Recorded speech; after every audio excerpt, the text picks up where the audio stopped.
মেরাজ শব্দের অর্থ ঊর্ধ্বগমন।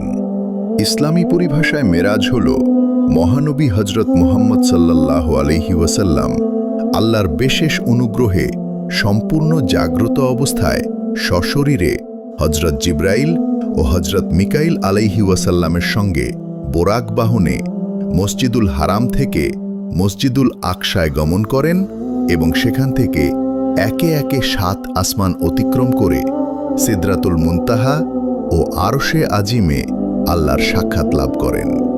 এই সফরে তিনি জান্নাত ও জাহান্নাম পরিদর্শন করেন। মেরাজের প্রথম অংশকে ইজরা বলা হয়, অর্থাৎ রাতের ভ্রমণ। কোরআনে আল্লাহ তাআলা সূরা বনী ইসরাইলে এই ঘটনাকে স্পষ্টভাবে উল্লেখ করেছেন। মেরাজ সংঘটিত হয় নবুয়াতের 11তম বছরে 27 রজব রাতে। তখন নবীজির বয়স ছিল 51 বছর। এটি স্বপ্ন নয়, বরং বাস্তব ঘটনা, যার প্রমাণ কাফেরদের অস্বীকৃতি। এই সফরে নবীজি 7 আসমানে বিভিন্ন নবীর সঙ্গে সাক্ষাৎ করেন, বায়তুল মামুর ও সিদরাতুল মুনতাহা পরিদর্শন করেন এবং বুখারী হাদিসে এসেছে অবশেষে তার সামনে 1 পেয়ালা শরাব, 1 পেয়ালা দুধ ও 1 পেয়ালা মধু পেশ করা হয়। তিনি ফিতরাতের প্রতীক হিসেবে দুধ গ্রহণ করেন। সূরা নাজমে আল্লাহ তাআলা এই ঘটনাকে ওহীভিত্তিক সত্য বলে ঘোষণা করেছেন।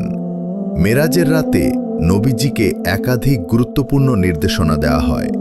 আল্লাহ ছাড়া কারো ইবাদত না করা, পিতামাতার সঙ্গে সদ্ব্যবহার করা, নিকট আত্মীয়দের অধিকার দেওয়া, মিসকিন ও পথচারীদের হক আদায় করা, অপচয় না করা, কৃপণতা পরিহার করা, সন্তান হত্যা না করা, ব্যভিচারের কাছেও না যাওয়া, অন্যায়ভাবে মানুষ হত্যা না করা, এতিমের সম্পদের ধারে কাছেও না যাওয়া, প্রতিশ্রুতি রক্ষা করা, মাপে ও ওজনে পূর্ণ দেওয়া, জ্ঞান ছাড়া কোনো বিষয়ের অনুসরণ না করা এবং পৃথিবীতে অহংকার করে না চলা।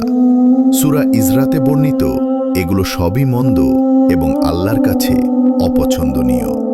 মোট 14টি মৌলিক নীতিমালা, যা মানুষের দুনিয়া ও আখিরাতের কল্যাণের পথ নির্দেশনা।